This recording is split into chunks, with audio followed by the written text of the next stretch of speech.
Guys science চিটিত আহিব বিচৰাসকলৰ কাৰণে নিউ আপডেট লৈ আহিছোঁ। ইয়াত যদি আপোনালোকে আহিব বিচাৰে ইয়াৰ টিকেটবিলাক কেনেকুৱা ধৰণৰ হ'ব, টিকেটৰ প্ৰাইচবিলাক এনেধৰণৰ গাইজ। ইয়াত যদি সোমাব বিচাৰে ছিংগল আহিলে আপোনালোকে 50 দিব লাগিব, আৰু যদি আপোনালোকে গ্ৰুপত আহে তেতিয়াহ'লে এজনৰ 40 কৰি পৰিব, মানে 40 ৰুপিজ পৰিব। এইখন চালেই কোনফালে কি আছে চব গম পাই যাব, মানে মেপ টাইপ। আৰু যদি আপোনালোকে ইয়াত মেইন বস্তুবিলাক চাব বিচাৰে, কিছুমান বস্তুটো ফ্ৰী বাৰু, আৰু কিছুমানত এক্সট্ৰা পে' কৰিব লাগিব। আৰু আপোনালোকে যদি কম্বো পেক হিচাপে ল'ব বিচাৰে, ফ্ৰী বা গোটেইখিনি মিলি যদি আপোনালোকে ল'ব বিচাৰে তেতিয়াহ'লে 120 ৰুপিজ দিলে গোটেইখিনি মানে কমপ্লিট চাব পাৰিব আৰু এক্টিভিটিজ কিছুমান কৰিব পাৰিব। আৰু আহিয়ে ইয়াতে লগ পাই গ'লোঁ আমাৰ জয়ন্ত দা, ইয়াতে মানে জইন কৰিছে নতুনকৈ। আৰু এতিয়া এফালৰ পৰা চাই যাওঁ আৰু লগতে আপোনালোককো দেখাই যাওঁ। গতিশীল ভাস্কৰ্য আপোনালোকে এবাৰ নিজে চাই গ'লে ফুল ছেটিছফাইড হৈ যাব। এইবিলাক ঘূৰ্ণী বায়ু কেনেকুৱা হয় ইয়াত দেখুওৱা হৈছে, লগতে কিবা কিবি বহুত বস্তুবিলাক আছে, চববিলাক নাজানো বাৰু, যিহেতু বেছিভাগ বস্তু ছায়েন্সৰ লগত ৰিলেটেড। আৰু এইটো কি নপৰাকৈ পৰাৰ অনুভৱ বেলেগ লাগিছোন গুঠি ভাৰ্চুৱেল ৰিয়েলিটি, লিভিং লেণ্ডস্কেপছ, বৃহৎ চকা জ্ঞান হুইল। আৰু যদি বৰ্তমান আপোনালোকে আহিব বিচাৰে ছানডেত লাগি মানে 15 মাৰ্চত লাগি এণ্ট্ৰি ফ্ৰী একদম ফ্ৰীকৈ এণ্ট্ৰি কৰিব পাৰিব।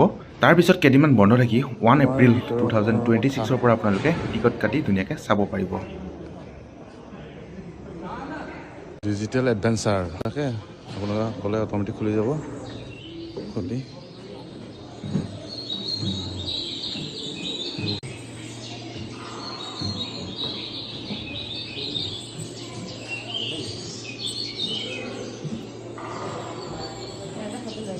আচ্ছা, আৰ্টিফিচিয়েল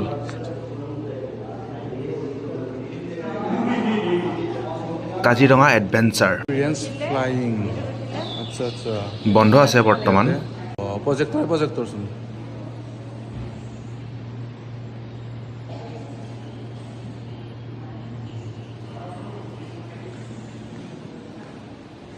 এইবিলাক গাড়ী ইয়াতে চলিব তাৰমানে। যায়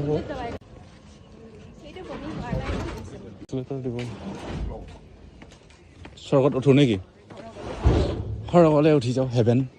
গোয়িং টু হেভেন ৰোড। মেঘালয়ত গৈ বেম্বো ট্ৰেকিং কৰিব দৰকাৰ নাই, ইয়াত কৰিলে হৈ গ'ল।